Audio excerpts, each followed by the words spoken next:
Hello DLS লাভার, কী অবস্থা তোমাদের? অনেকেই কিন্তু গেমের মধ্যে ঢুকে বিভিন্ন ধরনের হ্যাং, ল্যাগ বা বিভিন্ন ধরনের সমস্যা কিন্তু ফেস করতেছো।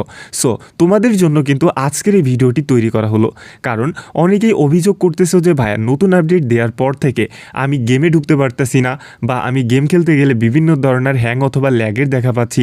সো এই যে সমস্যাগুলো, এই সমস্যাগুলো হওয়ার মূলত কারণটা আসলে কি? অনেকেই মনে করতেছো যে ভিপিএন দিয়ে আপডেট দেওয়ার কারণে এমন প্রবলেম হচ্ছে। আসলে ভিপিএন দিয়ে আপডেট দেওয়ার কারণে এই ধরনের প্রবলেম হচ্ছে না। অনেকে যারা ভিপিএন দিয়ে আপডেট দেয় নাই, লিগালি আপডেট দিয়েছে, তাদেরও কিন্তু এই ধরনের সমস্যা হচ্ছে। সো আমি কিন্তু এই যে আইডিটা ওপেন করেছি, এই আইডিটা ভিপিএন দিয়ে আপডেট করেছি, কিন্তু আমার কিন্তু ল্যাগ বা হ্যাং কোনো ধরনের সমস্যা কিন্তু হয় নাই।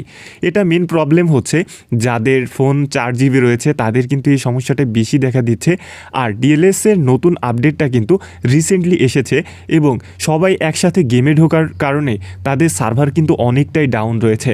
সার্ভার ডাউন থাকার কারণে তারাই কিন্তু গেমটাকে ভালোভাবে পরিচালনা করতে পারতেছে না, এবং যে কারণে আমরা কিন্তু গেমের মধ্যে ঢুকলে বিভিন্ন ধরনের হ্যাং বা ল্যাগের দেখা পাচ্ছি। সো আপনারা অপেক্ষা করতে থাকেন, আশা করি খুব দ্রুত নতুন আরও একটা আপডেট আসতে পারে। আর এই যে প্রবলেমটা, এই প্রবলেমটা কিন্তু খুব দ্রুত ঠিক হতে চলেছে।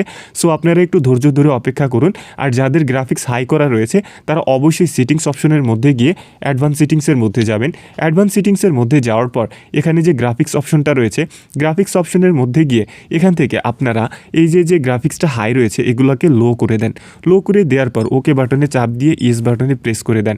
এভাবে আপনারা যদি গেম প্লে করেন, তাহলে আশা করি ল্যাগ বা হ্যাংয়ের সমস্যাটা একটু কম হবে, এবং অবশ্যই ভালো নেটওয়ার্কের আন্ডারে আপনারা গেম প্লে করেন।